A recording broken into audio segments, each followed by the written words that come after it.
Good morning. We have about 15 minutes to go to the lunch, but it's still morning, so good morning. My name is Yizhak Bot, and I am the founder and the CTO of BQR from Israel. And I think that we brought the sun from you from Israel. It's a sunny day. I hope it will be until tomorrow also. Anyway, I will talk today about how you improve your design and how you detect design errors. And starting with the thermal analysis, electrical test analysis, and also schematic review. The agenda will be, I will describe the company a little bit. I will show design errors, and I will ask you if you can find the errors in the design. I will talk about stress analysis and rules, the simulation flow in Altium Designer, and the three packages, the automated schematic review, stress analysis, rapid and precise, and derating analysis, reliability predictions, and other reliability analysis tools, and we conclude at the end.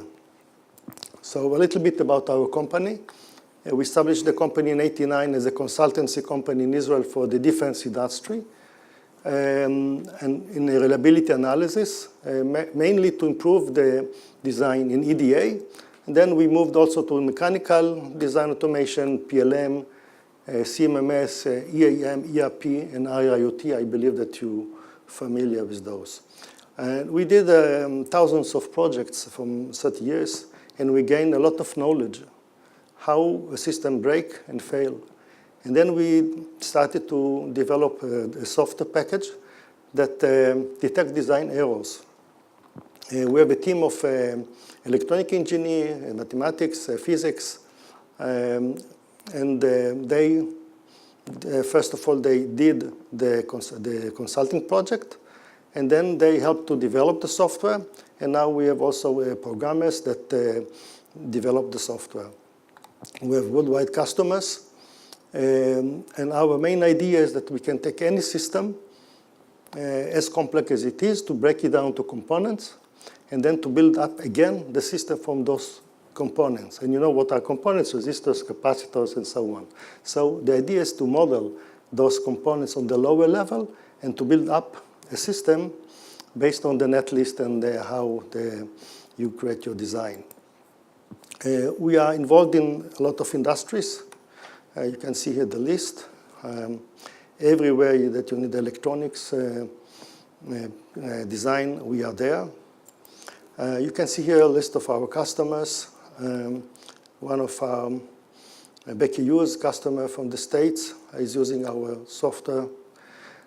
He moved to this company, Amazon, and he also bought the software, the technology to Amazon, not to the web sales that you know, but for the servers which they develop.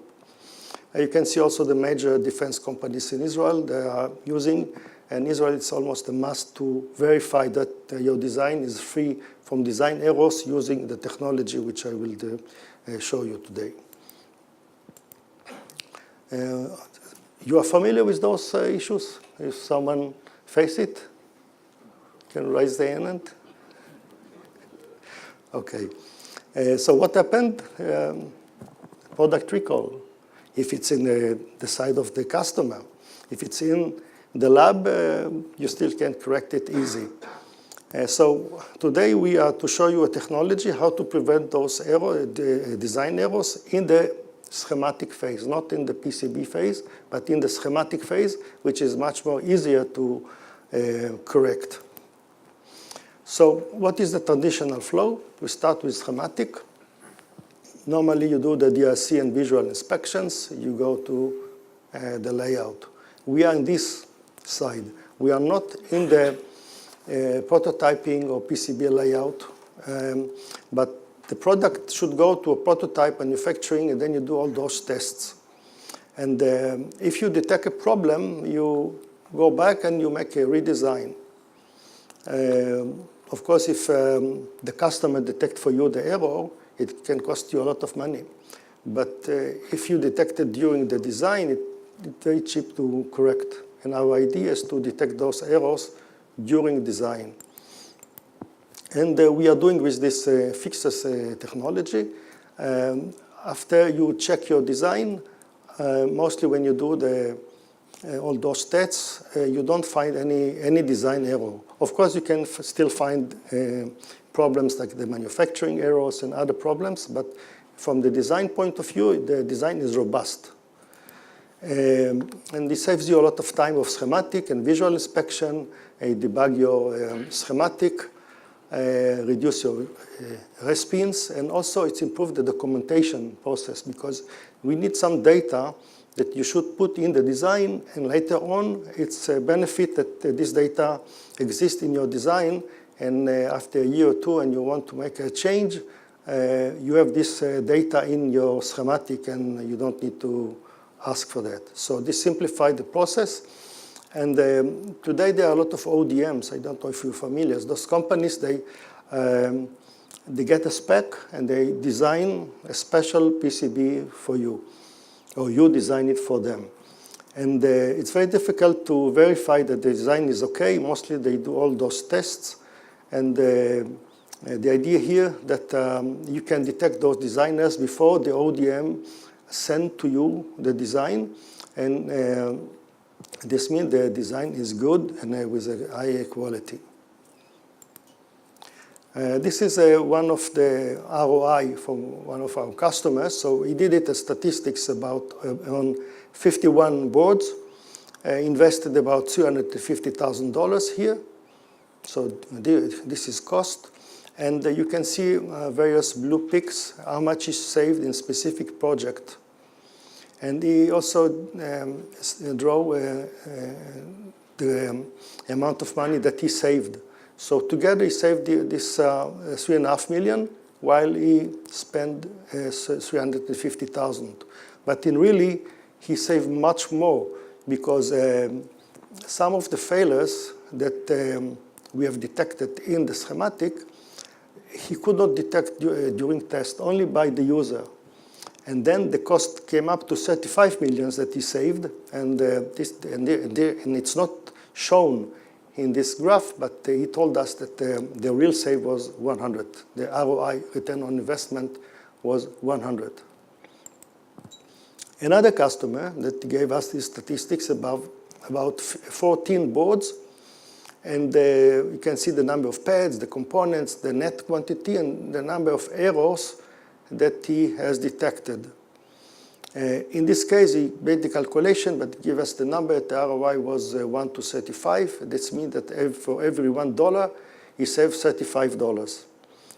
He's going to present it this month in Orlando in a symposium. If you would like to see this article, you can come to me later. I can send you the article, the full article. Now I start with some sample design errors. Who can tell me what is the design error here? You're smart engineers, so let's see.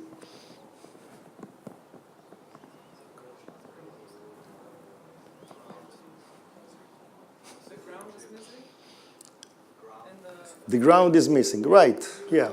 The ground is missing. Now, the DSC cannot detect it because the ground is connected, but it doesn't know what is the voltage here. So our technology is based on stress analysis, which we calculate the voltages. Sorry. So everyone that asks a question, get a ticket. It's a good ticket, not a bad ticket. The lady.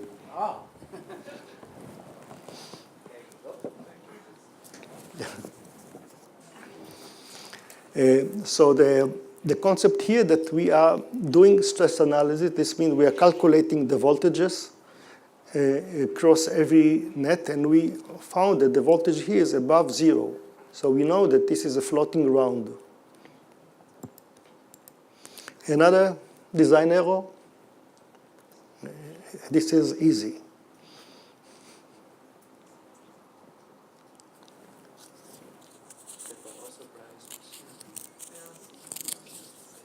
Who wants to get a ticket? How many questions do you have? It's enough. Okay. There's alteration is missing in the middle. What to say? The connection in the middle is missing there between C14 and E15. Right here, yeah. So, so again, the pin is connected to a capacitor. So DSC cannot find it, but it's missing the voltage. As again, by calculating the voltage across those nets, we know that is zero. It's not, it does not get the voltage. Now, this is really hard. Only one person in all my presentation found it.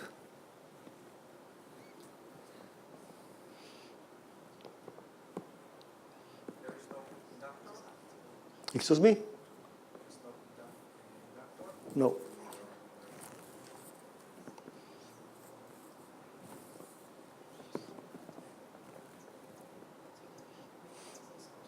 It's really difficult. What's the feedback voltage? The what? What is the feedback voltage of this regulation? It's a takes 3.3 volt and generate 1.6 volt here. The resistors are vice versa? Right.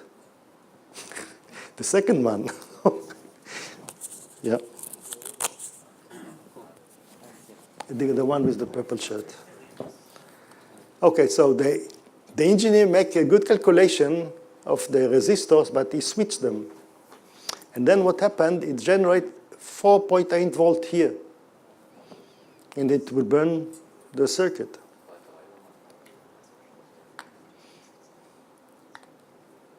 Anyway, let's go.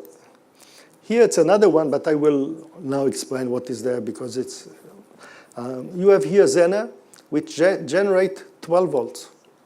It goes through this line, out from this page to another page, so this pin here, to the base of this transistor. And this transistor, the maximum is 8 volt. So you are triggering this base with a 12 volt, which the maximum is 8 volt. This is another design issue, that this chip generates 2.6 volt, and this need, the designer wanted, this will activate this diode, this LED here, so this transistor. But the voltage here, based on this divider, came up to 230 milliwatt.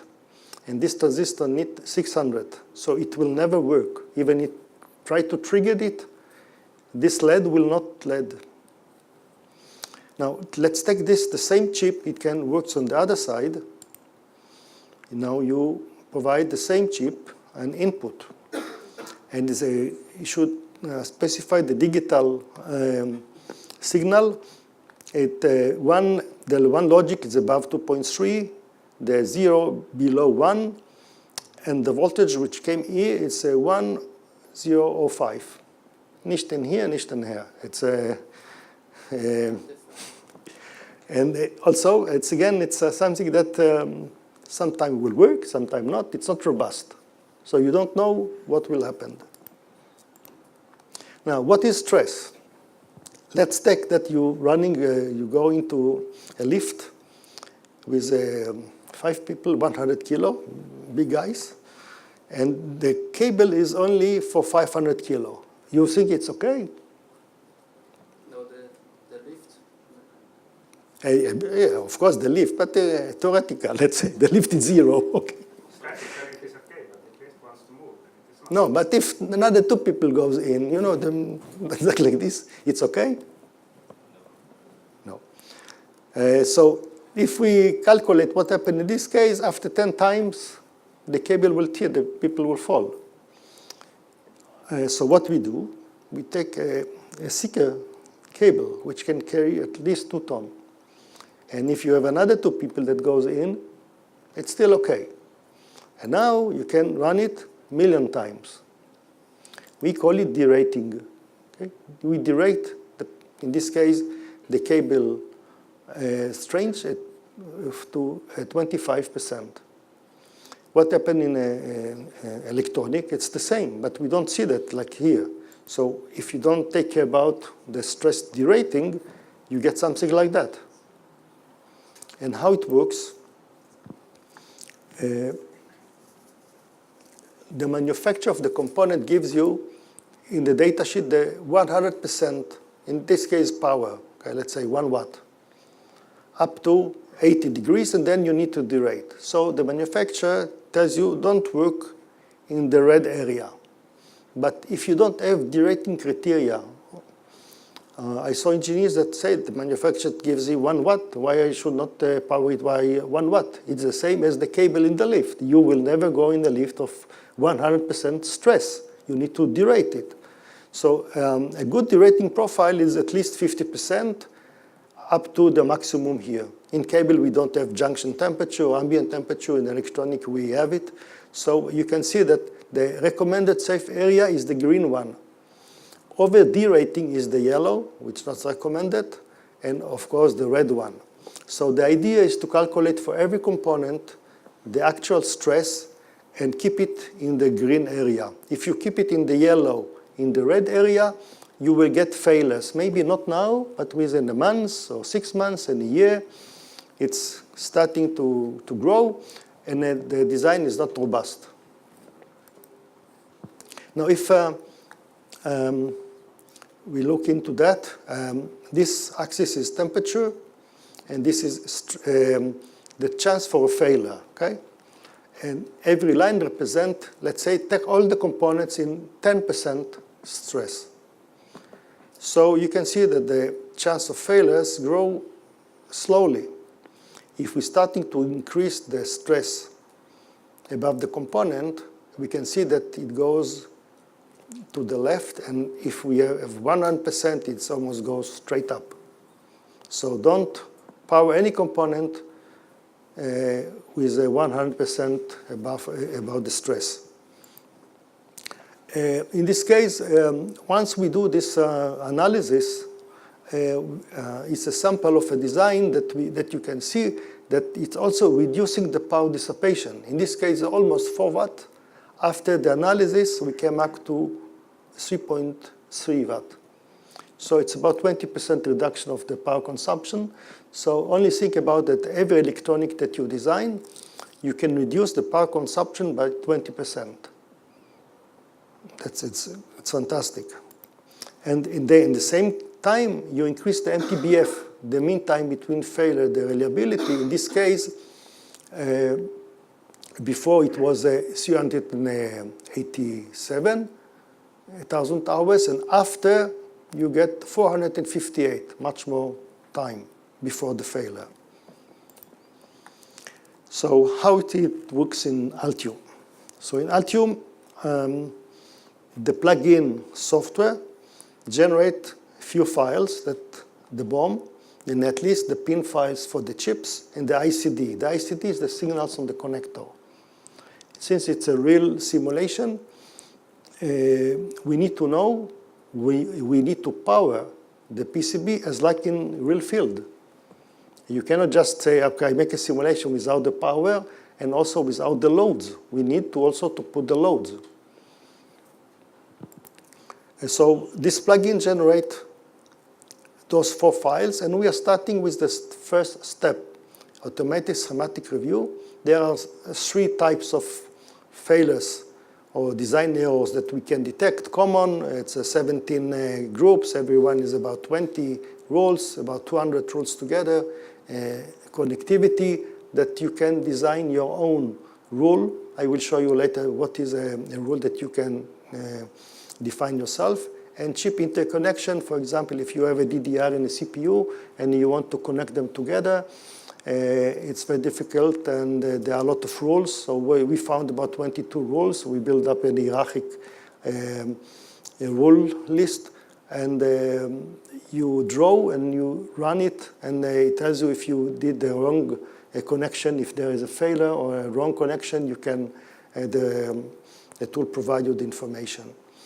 Mostly this was designed to avoid errors causing high stress. The second step is the stress analysis. In this, we have 2. The first one is rapid. Rapid is a DC.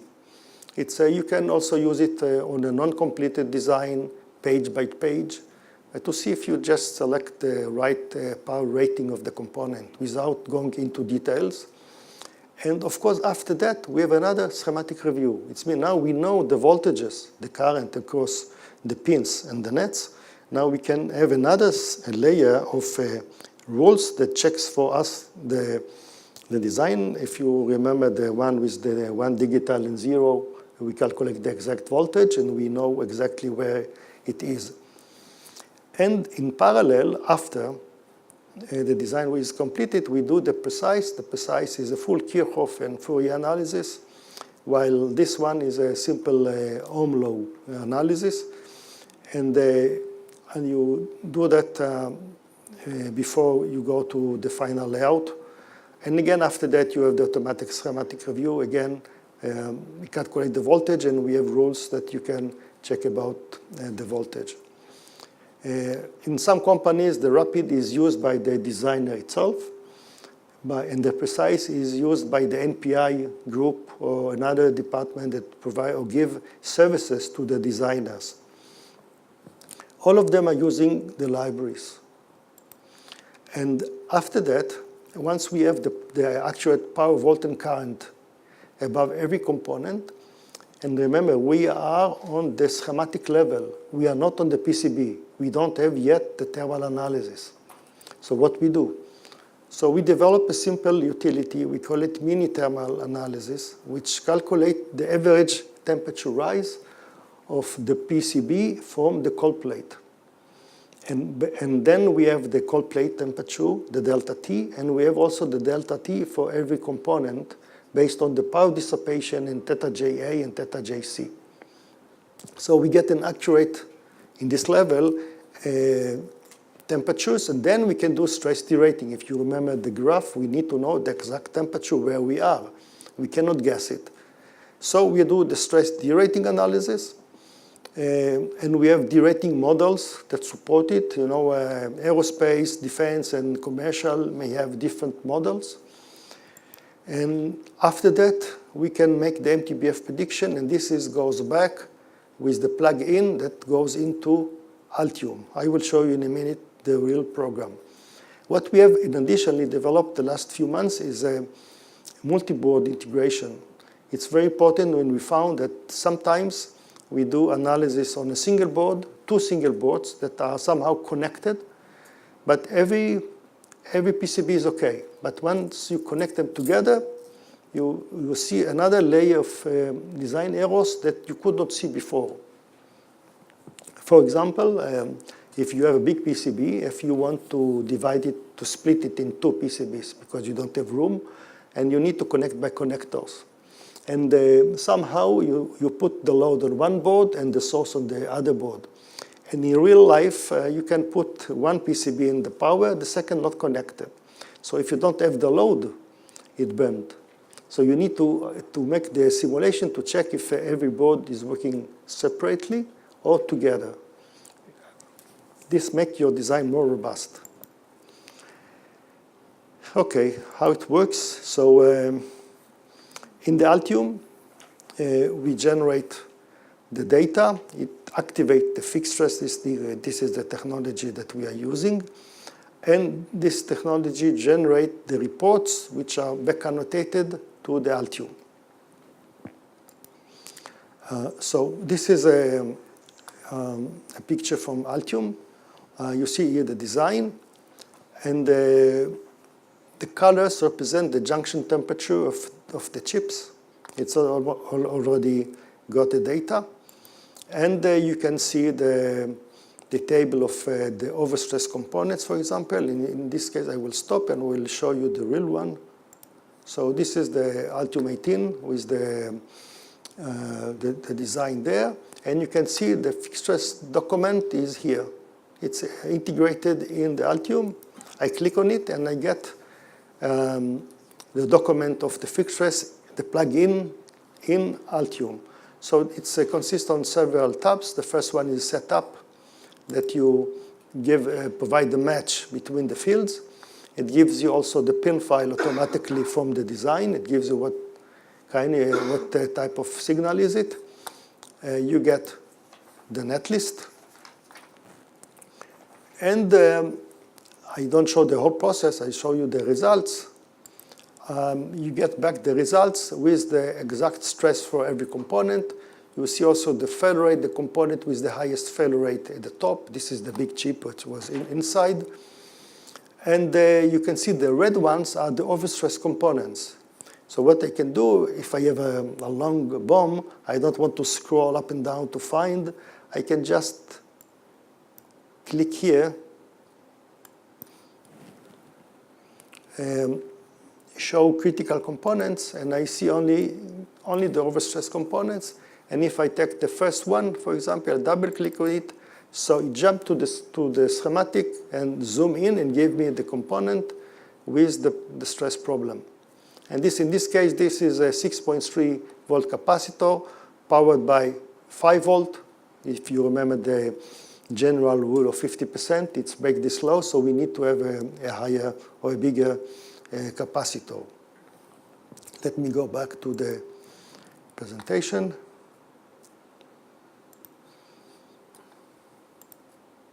So it gives you also the power budget of all the DC to DC, all the power supplies in, and how it's split and used for internal consumption, and how it's split in through the connectors to the outside. Sometimes it's not enough one pin. You need to split it into several pins, not to break the derating law of the current of the pin. If you have one amp pin, you should not have it more than half amp. Now, if I know that you are designers and you are not so much involved, maybe in the field, what happened in the field. So if we take and we analyze what are the failures in the field. Of course, in addition to the physical failures of bad components, manufacturing, and so on, there are two main contributors to high failure rate in the field is NTF, no trouble found. So the user see a failure, a technician come and see the failure, replace the PCB with a new one, send the faulty PCB to the lab, and the lab say it's okay, no failure. I saw companies that 50% of the faulty assemblies in the pipeline are okay. So it's a lot of money. You are designers, you don't see that. The other side of the company, they suffer from it. So we need to bring the problems of the field into the design, and to help the field will less suffer from those failures. And EOS is overstressed components, and you can see that those two give us a very high number.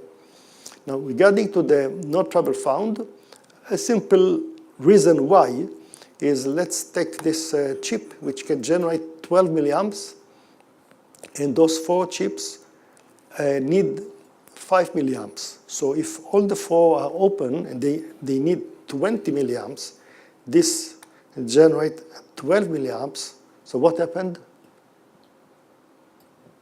The voltage decrease, something. No, the voltage fall down and it's stuck. If you push the watchdog or the reset, it's okay. But the customer in the field, they don't know. They see a failure, say it's failed, I don't know what it is. So this is like, it's look like a software problem, but it's really a hardware issue. And very difficult to detect it. We can call it also fan in and fan out issues. So since the tool calculates the current across all the loops, it checks also this if something like this happened, and gives you indication. Okay, let's talk a little bit about the schematic review. So here, for example, the rule was you have 3 power pins, and you need to have 3 capacitors, only 2.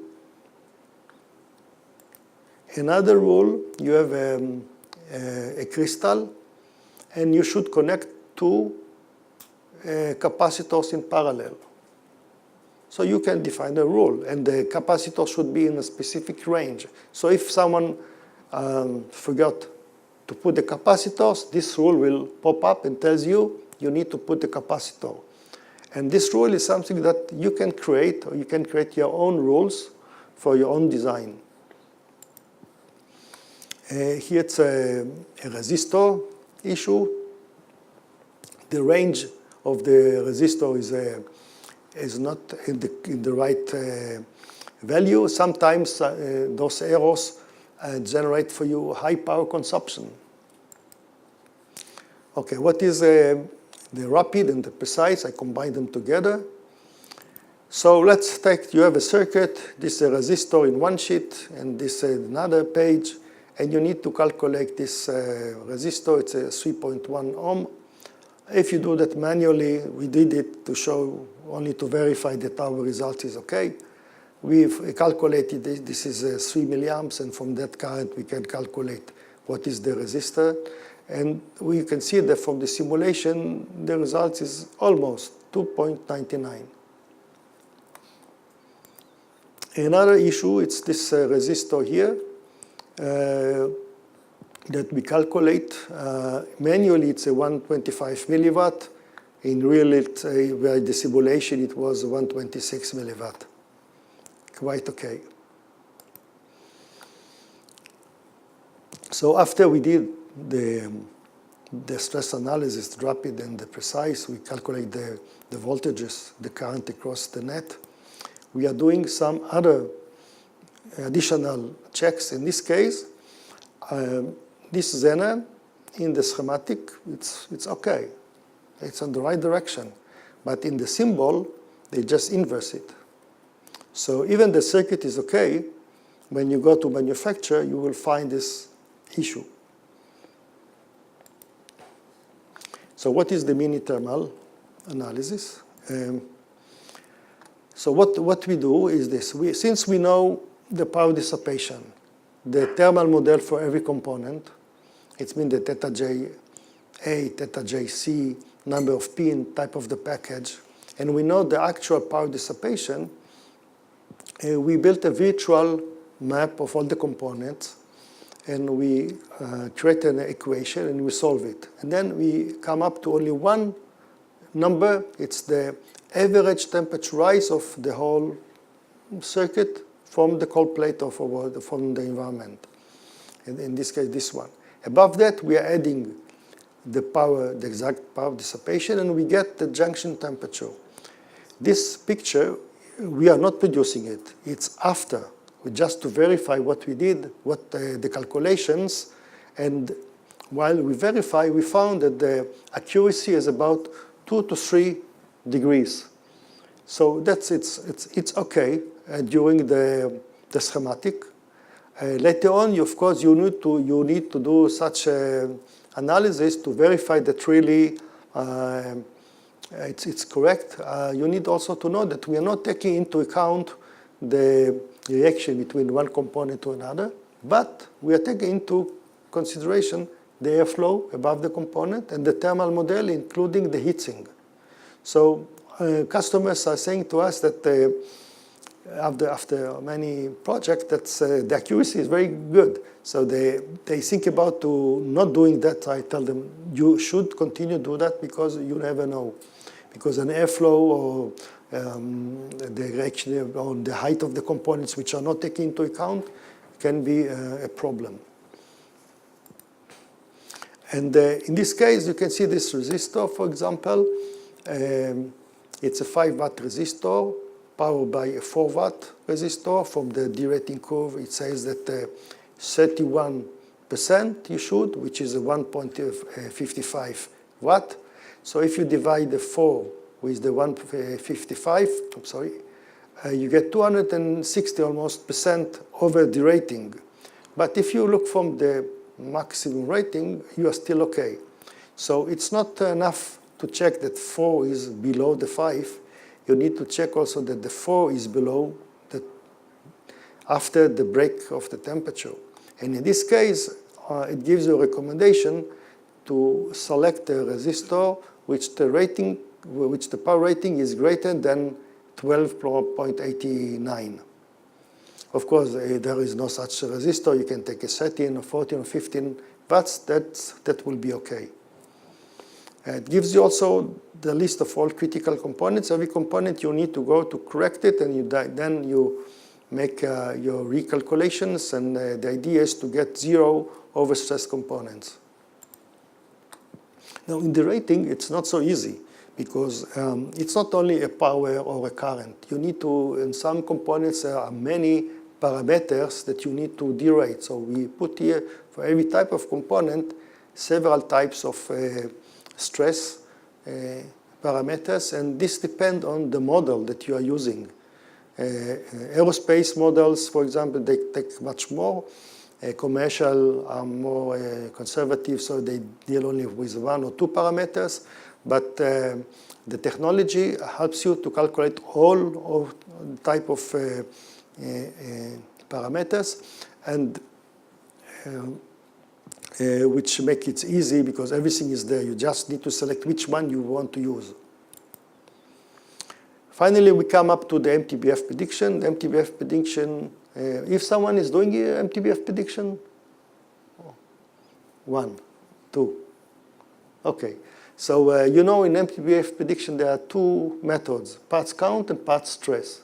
What's the difference? Parts count, it's take 50% stress default, and then you can make a quick calculation, and this means that in real, the stress should be less than 50%, because you cannot program exactly 50%. But if you want to make a quick calculation, you can assume 50%. But in real, you need to do a part stress prediction, where you use the actual stress, and always it's less than 50%, then you get a higher MTBF value. So these technologies support both, because if sometimes you don't have even the schematic, you know, only the components that you are going to use, you didn't make any connection between them, only the BOM, a simple BOM, then you start with a parts count. When you have a more detailed design, you go to the parts stress, getting inside all the stress analysis. This support all kinds of models for defense, for telecom, and you can see. And the idea here is that you can draw the MTBF after you do the analysis, after you improve your design, and before. And you can see this case, it's almost twice better. It's twice better. So right now we finished all the design, and we go to the next step with the reliability analysis. I will show you only one screen here. It's not enough to do the MTBF prediction. You should do also additional analysis to check your design, like FEMICA, failure mode effect and criticality analysis. This is a technology which looks into every component, what are the failure modes and the effects of those failure modes on the behavior of the system. The idea is to find a simple component will fail, which the aircraft will fall. And we want to prevent it. And above that, once we have the catalog and all the failure modes of the system, we want to know if the built-in test capabilities that we put in the circuit can detect and isolate the failures. Then the maintenance will be easier at the end. And the tool allows you also to implement rules for safety and testability analysis. The fault tree analysis is something that it's a top-down analysis, that you have an event and what can happen, what will cause this event. It can be a series of failure modes that every failure mode by itself will not make any problem, but if they will occur in a sequence, it will be a disaster. So we have here like AND gate. So one failure with another failure gave us a new system event, which is catastrophic, and we need to prevent it. RBD, reliability block diagram, or redundancy as we call it, block diagram, is how much redundancy you should put in your design to have high reliability system. One power supply or 2 power supplies connected together. And this gives you a list of all the most popular reliability tools or analysis that a designer should consider. So, conclusion, let's say,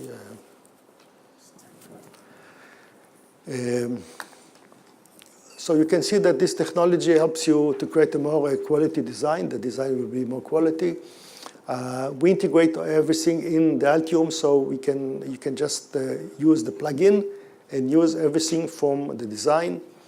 Is a high ROI that you get using because you detect all the design errors at the beginning, at the schematic. It's like a speller, you know. You write a letter and you want the speller will check for you the errors. It's something like that. You draw the design, you click a button and you get the errors. And you need to correct them during design. This is the easiest way and the cheapest way. Of course, it will increase your product robustness and reliability. It would reduce the cost, the design speed, time to market. And thank you.